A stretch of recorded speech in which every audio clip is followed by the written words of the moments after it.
perguntas. Perguntas são enunciados que pedem ao interlocutor, demandam dele uma resposta. Isso são perguntas. E nós temos várias dessas perguntas ao longo da vida. E muitas vezes perguntamos para Deus algumas coisas que nós não temos respostas. Por que isso aconteceu? Por que isso deixou de acontecer? Por que você permitiu? E a gente fica bravo com Deus muitas vezes que nós não temos respostas para isso.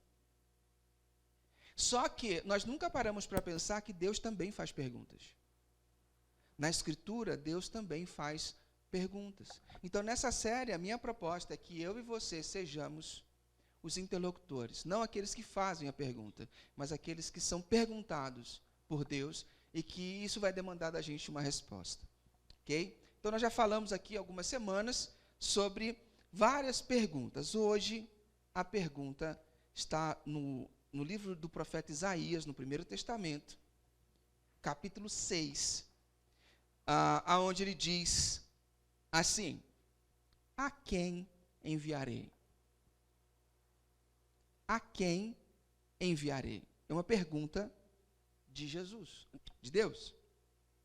Você vai entender porque que eu confundi com Jesus, daqui a pouco você vai entender. A quem eu enviarei? Não vou enrolar muito, uma pergunta muito simples, mas eu quero te dar o contexto, porque não adianta você ouvir isso sem saber o que está rolando. O que estava rolando? O contexto de Isaías de 1 a 3 é o seguinte: no ano em que o rei Uzias morreu, eu vi o Senhor sentado num trono e elevado e exaltado. A aba do seu manto encheu o templo. Os serafins pairavam acima dele, cada um com 6 asas. Com 2 eles cobriam o rosto, com 2 cobriam os pés e com 2 eles voavam. E proclamavam uns aos outros: Santo, Santo, Santo é o Senhor de anjos. Lembra que na semana passada eu falei que era a música que eles cantavam de adoração a Deus? Santo, Santo, Santo, que a gente cantou aqui. Aqui também tem um exemplo. Santo, Santo, Santo é o Senhor do exército de anjos. Sua glória deslumbrante enche toda a terra. O que esse contexto inicial dá para a gente? Se você passa batido pela leitura, são meras informações. Vamos tentar fazer igual o pessoal do The Chosen faz, vamos tentar contextualizar, vamos tentar entender o que está acontecendo ali. Beleza, eles viviam em que sistema de governo na época? Qual era o sistema de governo deles? Exatamente, uma monarquia. Então, se na monarquia, quando? Imagina na Inglaterra, quando a coroa bater as botas, o que vai acontecer? Porque ela parece que é imortal, ela não sai de lá. Não é não? Cara, eu assisti a série The Crown, é demais, mano. A menina começou nova e ela é firmeza demais da conta, virou rainha poderosa e ela não sai de lá. Acho que ela não quer dar o trono pro filho. Sei lá. Mas quando morre o rei, o que acontece na monarquia? O trono fica vazio. Ou seja, a gente fica sem governo. Fica sem governo. Então, no momento em que o povo estava sem governo, o que Isaías foi fazer? Ele não foi fazer campanha eleitoral para o novo rei. Ele não foi fazer politicagem para tentar encaixar uma pessoa mais querida ali. Não. E a gente está perto de uma época de eleição. Né? E aí a gente vai, mês que vem a gente vai começar a falar um pouquinho de eleição, mas não no sentido partidário da coisa. O que eu faço todas as eleições é o quê? É eu mostrar para você como que funcionam as eleições, para que serve o seu voto, o que é um voto nulo, o que é um voto branco, o que é direita, o que é esquerda. Então, no mês que vem, em cada momento, eu vou separar de 5 a 10 minutos para te explicar sobre democracia e eleição, para que na hora que você for escolher o seu candidato, você faça uma boa escolha. Ok? A gente não toma partido e nem discute sobre candidatos na nossa comunidade. A gente simplesmente instrui para que a gente seja um bom cidadão, como todo cristão deve ser. Beleza? Mas vamos lá. Isaías ele não foi fazer política, ele não foi na corte, ele vai no templo. Porque o templo, nessa época, era o quê? Simbolizava a habitação de Deus. E esse rei era um cara muito fantástico. Ele fez uma reformulação espiritual na época deles, muito, muito legal. O povo estava vivendo um auge espiritual muito bom. Só que nos últimos 10 anos da vida dele, se perdeu.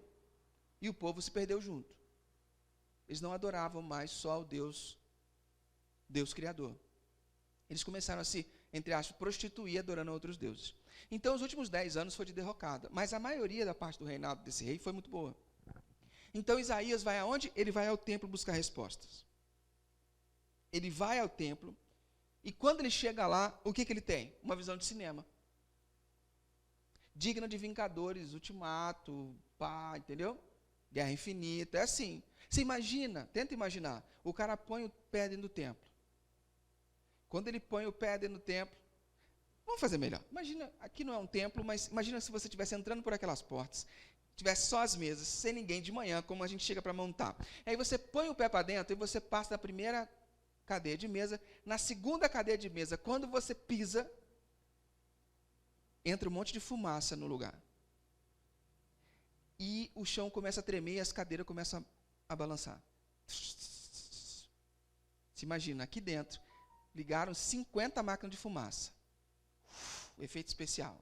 As cadeiras tremendo. De repente, aqui na frente, onde está o Data Show, tem uma figura no meio da fumaça, mano. E você não consegue entender o que está acontecendo. De repente, você vê um trono, alguém sentado no trono. Primeiro que quando encheu de fumaça, já teria corrido, que eu sei. Eu sei. Quando encheu de fumaça, já estaria lá no outro lado da rua, chamando a polícia que está pegando fogo. Fala que não. Eu sei que já estava chamando o bombeiro. Chicago Fire. Mas imagina que você teve coragem de ficar. Seus pés travaram no chão, grudaram. E aí você vê um trono. E nesse trono, uma pessoa com uma veste gigantesca que cobria todo o espaço. E as cadeiras tremendo, e a fumaça vindo. E de repente, surge um negócio parecendo uma borboleta do lado, mano, naquela parede ali, que você não está entendendo. Só que tem 6 asas. Você não vê a cara, você não vê o pé, só vê as asinhas batendo.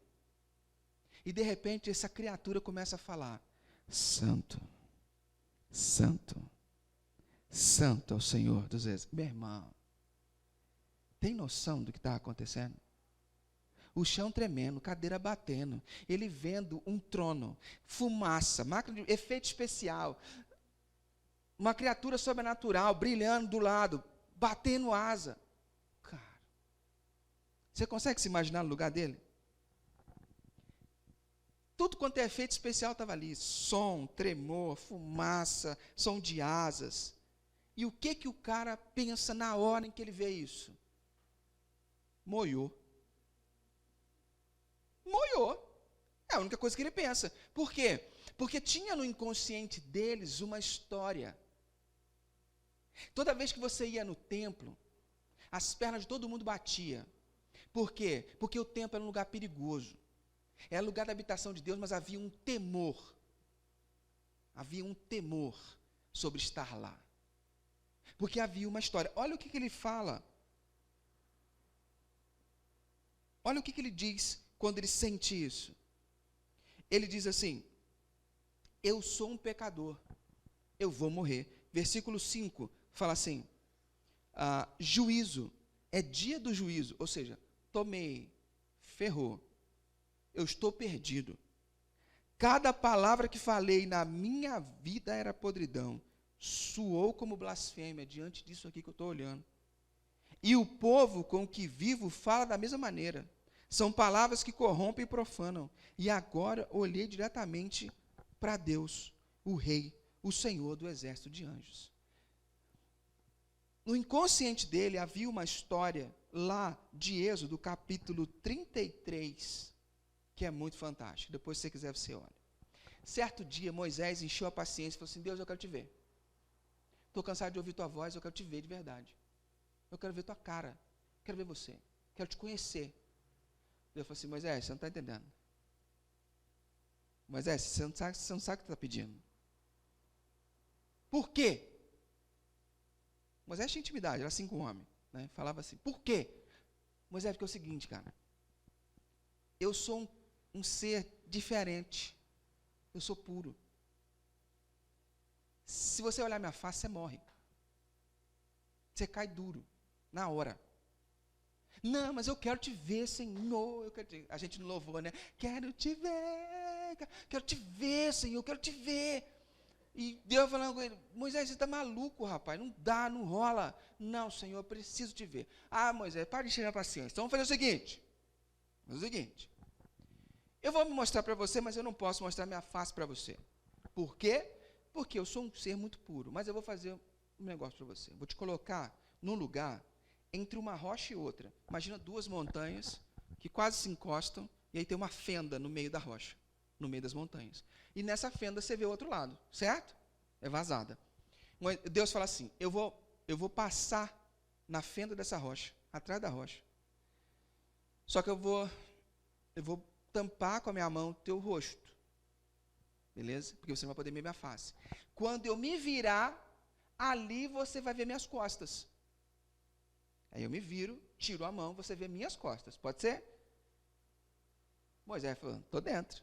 E acontece isso, Deus passa, depois você lê, Êxodo 33, é fantástico. E Deus passa, tampa a cara dele com a mão. Deus não tem mão, mas tampa a cara dele, né? Porque eu não sei como é que funciona, mas ele tampou o rosto. E ele passa, e aí tira, e Moisés vê as costas de Deus. Moisés fica alucinado com o que vê. Alucinado, pira. E por causa dessa história, todo o povo que conhecia a história de Israel, sabia que se um dia, meu irmão, você pisasse no templo, você visse Deus, era sua última visão. Você viu, acabou. Então você presta atenção toda vez que você fala que quer ver Deus, viu? Tem uma amiga minha, que ela cantava uma música, eu lembro que é uma música do Carlinhos Félix. Eu esqueço sempre a letra, mas é uma música muito linda, que fala, eu queria ir para casa, eu queria te encontrar, eu queria estar contigo. É uma música linda, de chorar, assim, muito bonita. E aí ela estava sozinha em casa, e ela cantando essa canção, botou, eu quero te ver, eu quero te encontrar, quero estar contigo. De repente ela foi para a cozinha, e na cozinha ela sentiu uma dor no peito. Ela sentiu uma dor no peito. Você falou que queria me ver, vou te trazer. Não, Senhor, agora não, por favor, espera. Ué, você não pediu para ir ver o Senhor, né? Eu queria ir e tal, qualquer dia eu mando essa música para vocês lá. Mas tem muito disso. Então, tipo, na cabeça dos caras era isso. Se você pisar no templo e você vê Deus, acabou. Então, quando Isaías entra no templo e vê Deus no trono, ele fala, tomei. Já era. Eu sou. E aí ele tem algo que acontece dentro dele muito interessante. Por quê? Porque ele fala, cara, frente a isso tudo que eu estou vendo, só posso me reconhecer como pecador. Tudo que eu falei, que eu achei que eu fiz de certo na minha vida, foi zica. Tudo que eu falei sobre Deus, que eu achei que chegava próximo ser de Deus, era zica. Tudo que eu achei que eu conhecia de Deus, estava tudo errado. E o povo que vive comigo também era assim. Nada, eles não tinham noção de quem é Deus. Mas agora eu tenho noção de quem é Deus.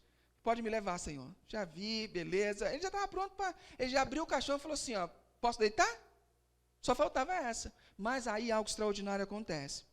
Então ele está lá vendo serafins, tudo acontecendo. De repente o serafim, aquela figura, sai dali do lado, vai até o altar, onde ficava tipo uma churrasqueira, cheia de brasa ali. Ele pega com chamado tenaz, aquele negócio de pegar a coisa quente, ele pega uma brasa. Você imagina você, mano, você estava danado, você já tinha desmaiado, já tinha. Ele pega a brasa, voando, o bichão, pega a brasa, e vai na tua direção. Eu imagino, Regiane correndo, velho, imagina. O bicho pega a brasa, vira para ela, sai correndo. Qualquer um sai correndo. O bichão pega a brasa e vai em direção a ele. Eu imagino que ele só não correu porque ele ficou petrificado, mano. Porque qualquer um correria. Não tem jeito. Sabe quando você tem tanto medo que você fica em estado de paralisia? Devia ser ele assim, parou. Tostou. Aí o anjo pega, o serafim pega a brasa, e aquele negócio vem se aproximando dele, aquela brasa, aquele negócio vermelho. Mano, você já se queimou. Você sabe como é que é. Você já se queimou. E você vê uma brasa vindo na tua direção. Se aproximando. E o cara não freia. E ele vem. De repente, o cara encosta a brasa na boca de Isaías. Mano, eu acho que ele deve ter urinado. Não é possível, velho. Na calça, naquele momento. Fala sério. Não usava calça, usava meio vestidão. Mas você imagina a cena. E aí a brasa vem na boca dele. E aí quando ele vê, ele sente que ele não consegue se mexer, aquela brasa vindo para beijar ele, e ele fala, agora ferrou. E aí ele começa a sentir a dor antes da brasa chegar. Quando a brasa toca, ele não sente dor. Aí a brasa dá um beijo nele. E ele não sentiu dor. E aí ele falou, opa, tem alguma coisa diferente. Está diferente. Aí o anjo fala com ele. Fala o quê? Fala, olha só. Esta brasa tocou os seus lábios. A sua culpa se foi. Seus pecados foram apagados. Então, o cara que estava achando que ia morrer por causa dos seus pecados, por ele ser quem ele era, agora a brasa tocou, o anjo falou assim, está tudo quitado, viu?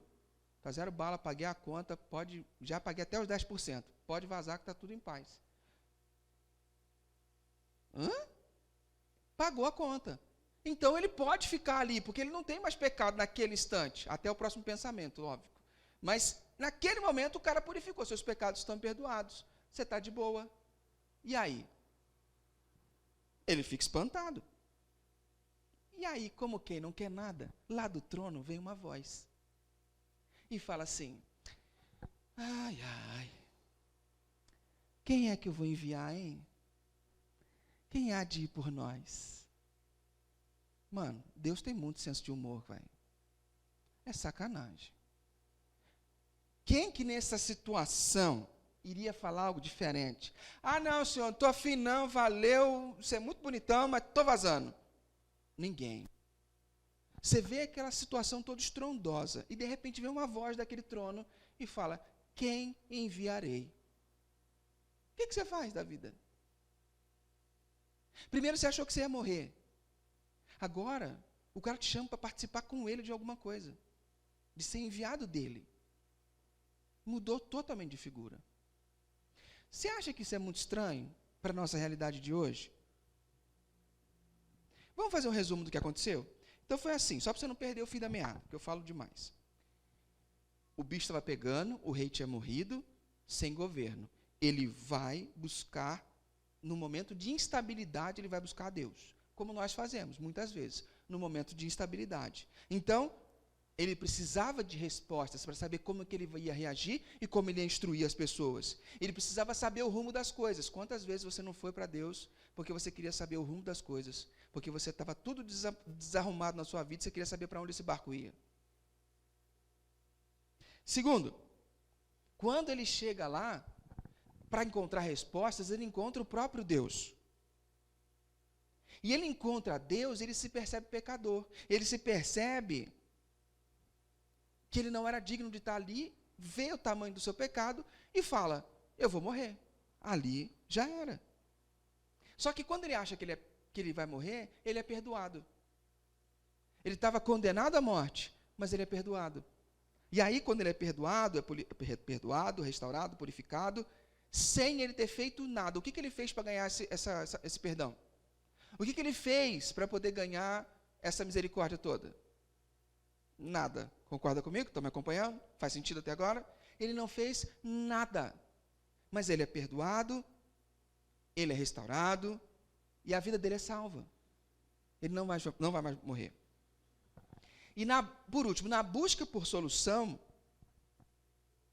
ele é provocado a fazer parte de um movimento. A quem que eu enviarei? Pelo que me parece, esse é o roteiro das nossas vidas. É igualzinho para mim. Nos primeiros movimentos, nós somos atraídos para Deus. Se você pensa que você está aqui hoje, ou online, ou presencialmente, porque você simplesmente acordou com a disposição de querer ir na igreja, a Bíblia fala que Jesus diz assim, ninguém pode vir a mim se o Pai não atrair para mim. Então, se você está aqui, está tendo acesso a essa mensagem, a esse dia, foi porque Deus te atraiu. Não foi coincidência, não foi um convite, nada disso que você acha que foi sua motivação para levantar. Foi porque Deus te atraiu. E é sempre assim. Deus nos atrai. E Ele nos atrai por diferentes motivos. Os motivos são diversos. Cada um aqui vai ter um motivo por que veio aqui hoje. Cada um vai ter um motivo porque começou a participar do Grupo Valinhos. Cada um tem um motivo distinto.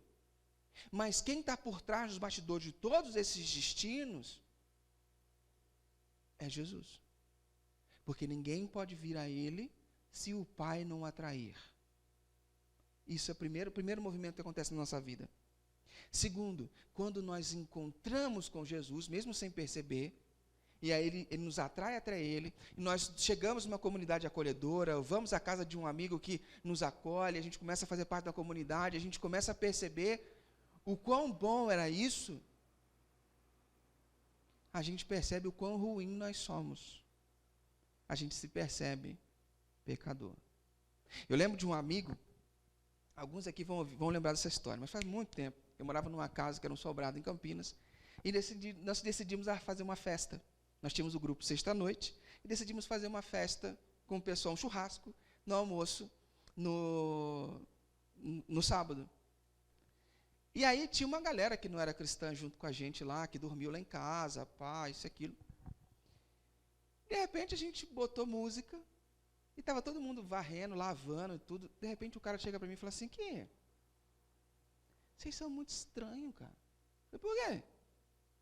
Cara, são 9 horas da manhã. Vocês estão lavando e varrendo. E vocês não beberam nada. Eu só consigo ter essa alegria que vocês têm aí se eu estiver lá na segunda, na quinta. Eu falei assim, cara, é assim mesmo. Porque a nossa alegria não vem engarrafada. Não falei isso para ele na hora, né? Nossa alegria não vem engarrafada. Esse é o lance. Então, quando você se percebe nesse ambiente de alegria, de constância, você se choca e fala, cara, que diferente é isso. Que diferente é esse negócio.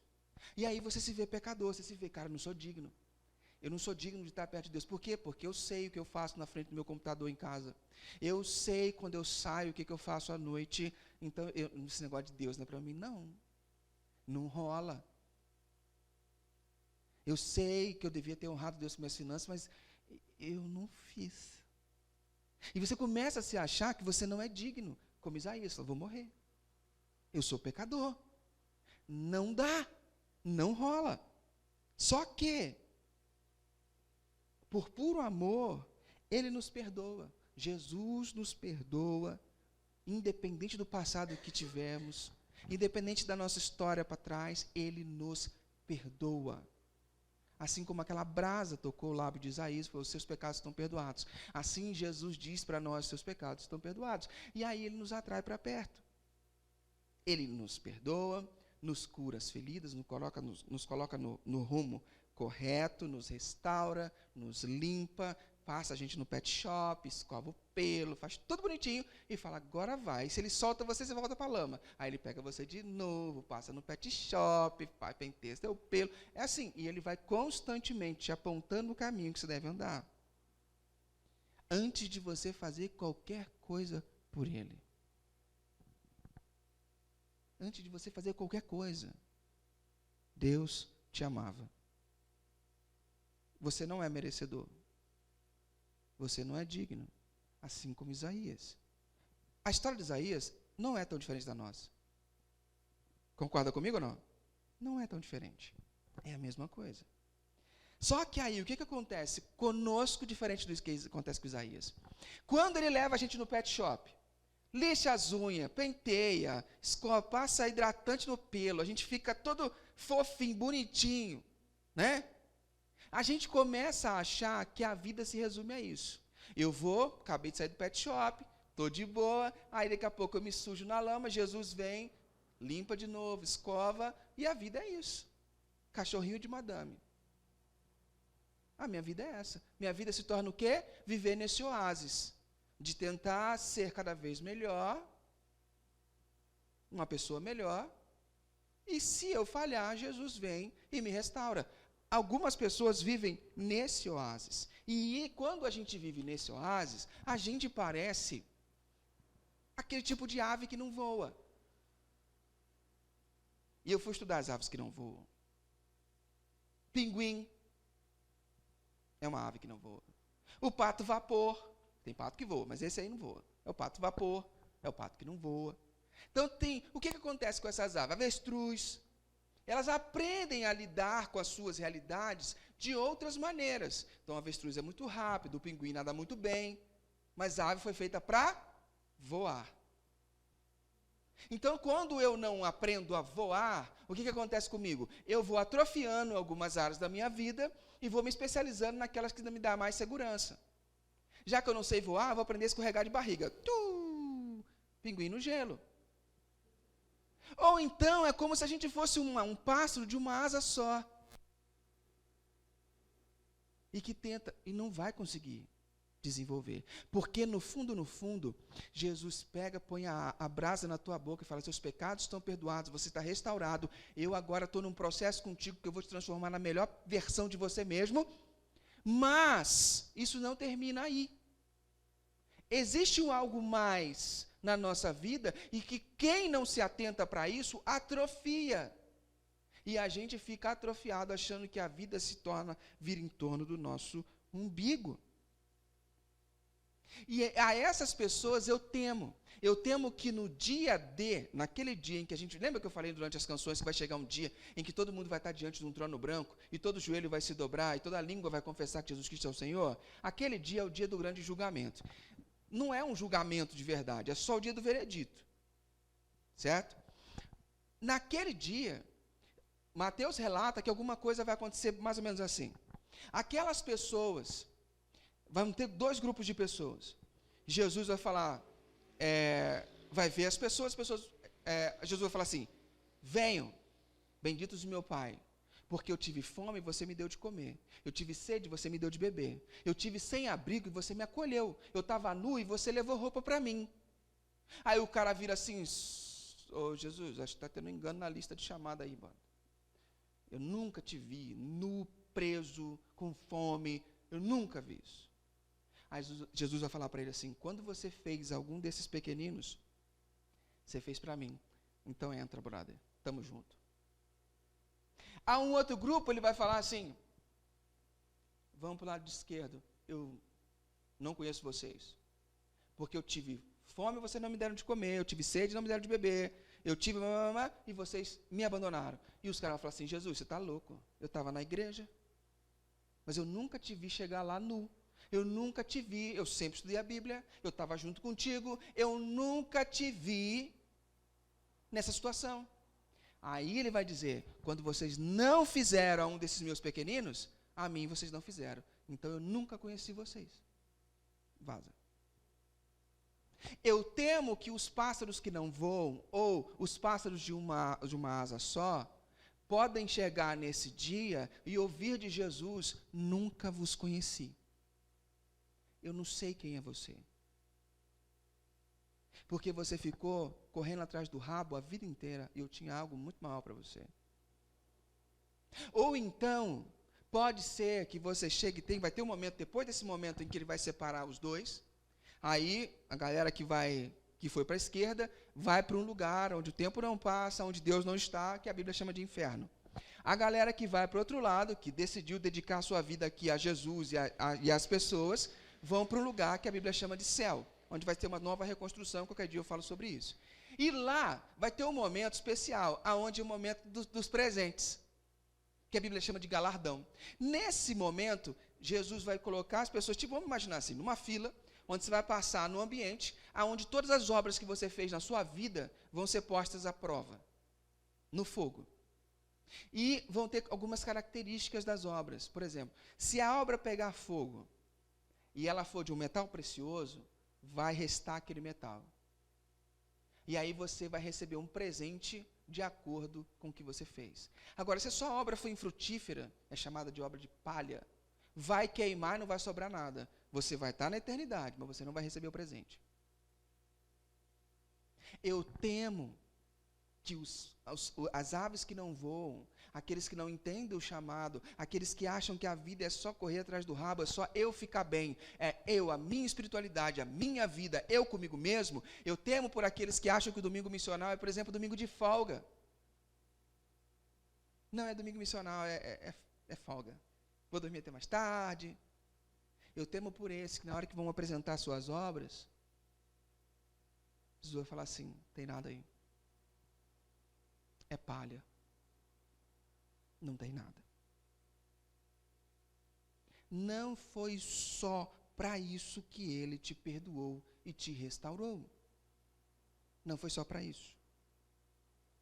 No versículo 8 a gente tem a pergunta: a quem enviarei? Quem irá por nós? Olha que pergunta interessante.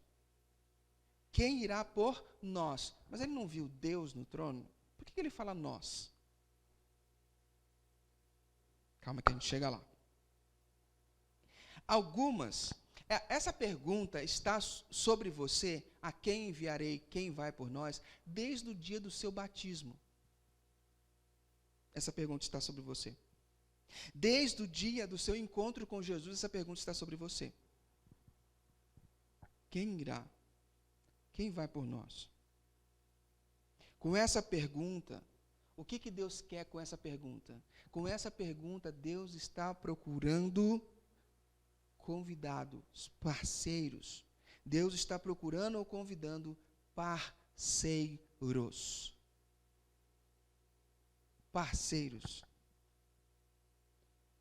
Como que um Deus santo pode ser parceiro de um ser que é pecador? Como? Como ele pode ser justo e ao mesmo tempo amoroso e gracioso? Como é que Deus pode equilibrar suas qualidades para lidar com pessoas que são imperfeitas? Como que ele faz isso? Olha só, Isaías acha que vai morrer porque ele viu o rosto de Deus. E ele fala, ele usa a palavra, meus olhos viram o Senhor. A palavra que ele usa no original é Adonai, no hebraico. Adonai. O que significa Adonai? Adonai é aquele que domina sobre todas as coisas realmente. Presta atenção nisso. Ele não fala Yahvé, ele fala Adonai. Ok? Adonai é aquele que domina sobre todas as coisas realmente, aquele que tem autoridade sobre todas as coisas, né? Então, quando ele acha que vai morrer e vê o Adonai, ele não morre, não acontece. Por quê? Porque há uma purificação e perdão. A brasa do altar vem.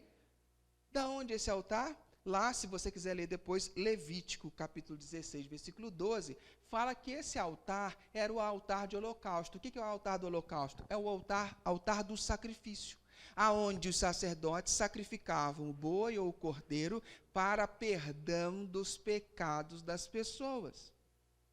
Então, quando o anjo vai lá e pega uma brasa daquele altar, ele pega uma brasa do altar da purificação e purifica Isaías, beleza? Então, duas coisas importantes. Aonde o cordeiro morria, no altar do holocausto. Ele chama o Deus de Adonai, aquele que tem autoridade sobre todas as coisas, certo? Então, com isso, ele perdoa. Então, por que Isaías não morreu? Isaías não morre porque, pelo que está escrito em João, capítulo 12, versículo 41. Está ali. João 12, versículo 41. Olha o que acontece. O que aconteceu com Isaías lá? Preste atenção no que João fala. Isaías disse isso porque viu a revelação da natureza divina de Jesus e falou a respeito dele. Quem que Isaías viu no templo? Era Jesus. No alto e sublime trono. Isso chama-se teofania. É uma aparição de Jesus antes dele ter vindo em carne. Então, o encontro de Isaías no templo é com aquele que tem autoridade sobre todas as coisas. Quem é esse? Era Jesus. Então, Isaías viu no templo o próprio Cristo em sua glória. E a misericórdia de Jesus foi pegar uma brasa no altar, colocar nele e perdoar os pecados.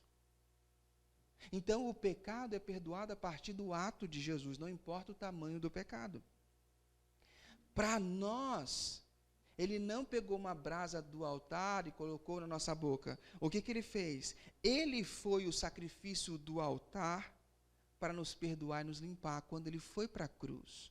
Na cruz ele se tornou o Cordeiro de verdade, o Cordeiro de Deus, que tira o pecado do mundo. Então, ali, com a morte dele, ele nos purifica. Então, logo, a mesma fala de Isaías 6, a quem enviarei? Quem irá por nós? Nós vemos a mesma fala quando eu olho lá em Mateus capítulo 28, é a mesma coisa.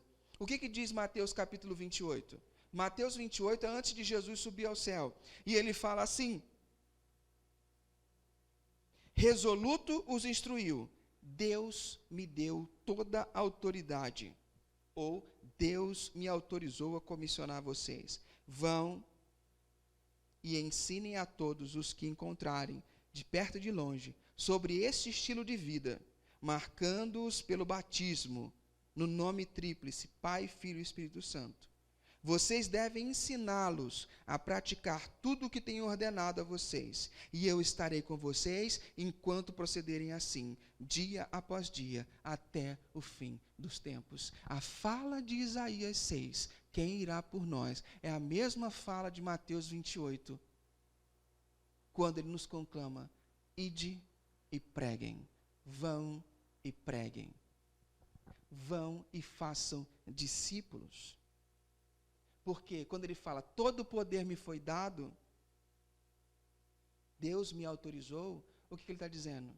Eu tenho autoridade sobre todas as coisas, eu sou Adonai. Lembra do que Isaías chamou ele lá no templo? Adonai, aquele que tem real autoridade sobre todas as coisas. Então, o Adonai de Isaías 6 tem algo a fazer no mundo, e quer você como parceiro. E o que Deus quer fazer no mundo e quer você como parceiro? Ele quer que você seja um catalisador, um influenciador, para que as pessoas possam encontrar o seu caminho de volta para Deus. Mas logo você. Porque Ele não te restaurou, te perdoou para deixar você no pet shop. Ele quer soltar você no meio da cachorrada, para que você possa influenciar as pessoas com o estilo de vida que você recebeu. Mas se você ficar como uma ave que não voa, vivendo só uma esfera do cristianismo, você nunca vai poder dar uma resposta como Isaías deu. E qual que é a missão de Deus no mundo? Ele tem uma missão, primeiro a missão interior, que é a transformação, nos transformar em imagem e semelhança dele, conforme nos criou, primeira coisa. Segunda coisa, ele tem uma missão exterior, que é a implantação do reino dele. Como que eu faço parte da implantação do reino de Deus neste mundo? Simples. Você precisa aprender a ser um missionário no seu CEP. A gente fala muito de ser missional. O que é ser missional? É ser um missionário no seu condomínio, é ser um missionário nas suas relações. É você ser um agente do reino aonde você está. Não existe um cristão que não é chamado para fora. Não existe um cristão que não é chamado para influenciar alguém. Não existe isso. Ah, mas eu não sei falar. Não existe isso. Porque não é você que fala. Não existe essa esfera. Não, eu sou um cristão mais de dentro da igreja. Não existe dentro da igreja. A palavra igreja é chamados para fora. Não existe dentro. Todos somos chamados para essa missão. Então, primeiro, eu tenho que ser um missionário no meu CEP. Segundo, eu preciso ter as minhas relações de forma intencional. Ter as relações intencionais não significa você ser um robô e usar as pessoas para o seu propósito próprio. Não é isso. Mas eu tenho a intenção de, cada vez que alguém aparece na minha vida, de me aproximar dela, de ajudá-la de alguma maneira e, se possível, apresentar Jesus para ela. Isso são relações intencionais. Então eu sirvo, eu ajudo, eu caminho junto para que, de alguma maneira, eu possa ganhar algum. Eu faço-me de tudo para com todos, como diz Paulo, para ver se de alguma forma eu consigo levar alguém para Jesus. Que é para que alguém conheça a Cristo e veja como é essa vida maravilhosa. Todos nós temos esse chamado. Relações intencionais. Terceiro, uma agenda missional. Você precisa ter na sua agenda, se você deixar, a sua família, os seus amigos, eles tomam conta da sua agenda. Você precisa ter espaço na sua agenda para estar com pessoas, para se conectar com pessoas. E é por isso que a gente deixa de fazer uma celebração presencial todo mês, um domingo de manhã, para que você possa se conectar com pessoas. Movimentos que você não faria domingo de manhã, porque você está aqui. chamar alguém para tomar um café da manhã. Você não conseguiria nos outros domingos, você está aqui, mas quando você não está aqui, você pode. Vai tomar um café da manhã em Souza, Joaquim Egídio, naquelas fazendas. Aleluia, me convida e paga para mim. Então, você começa a se conectar com pessoas nos tempos livres. Você você entende que a sua agenda precisa ter um espaço para estar com pessoas. Um espaço para você estar com as pessoas. Ok? E, em último lugar, quarto, seja um bom mordomo de Jesus. Use bem os recursos. Para conectar com pessoas, precisa de recursos. Às vezes gasta para você sair. Use bem os seus recursos. Jesus conta uma parábola que, no final, ele diz assim, use os recursos que Deus te dá para fazer amigos na eternidade. Como é que eu faço amigos na eternidade? Quando eu uso parte dos meus recursos para ajudar as pessoas a encontrar o caminho de volta para Deus. Quais são os dois inimigos disso? Incapacidade e medo. Quando a gente pensa assim, mas tá bom, eu posso até estar com pessoas, mas eu não sei o que dizer. A boca fala daquilo que está cheio o coração. Primeira coisa. Medo. A gente tem medo da rejeição e do resultado. A gente é muito tapado. Ao mesmo tempo que ele pergunta para a gente quem irá por nós, ele diz assim, eu estarei com vocês enquanto procederem assim, dia após dia, até o final dos tempos. Você nunca está só. Você nunca está só. Quando Isaías responde, qual foi a resposta de Isaías? Eu estou aqui, Senhor, pode me enviar. Eu quero fazer parte do que você está fazendo no mundo. Essa pergunta está sobre você. Você pode fazer parte do que Deus está fazendo no mundo. Sabe por quê? Porque Ele é o Emanuel. O Evangelho de Mateus deixa isso muito bem claro. O que é o Emanuel? O Emanuel é Deus conosco. No começo do Evangelho de Mateus, a Bíblia fala que ele será chamado Emanuel, Deus conosco. No meio do Evangelho de Mateus, diz assim, aonde tiverem 2 ou 3 reunidos em meu nome, ali eu estarei. Ele está conosco, Deus Emanuel. No final do Evangelho de Mateus, ele diz, eis que estou com vocês todos os dias. Deus Emanuel, o Deus conosco. Isso significa que Mateus quis dizer que, olha, ele vai estar com você no começo da sua jornada, no meio da sua jornada e no final da sua jornada. Você nunca estará desamparado, desamparada. Como essa série diz, são perguntas que Deus faz e que demandam respostas. Nós somos incumbidos de dar essa resposta. Quero te dar um tempo para você pensar, para você meditar, porque no fundo, a mensagem que traz resultado é a mensagem que Ele nos dá. Jesus é a mensagem. E você é a prova que ela funciona.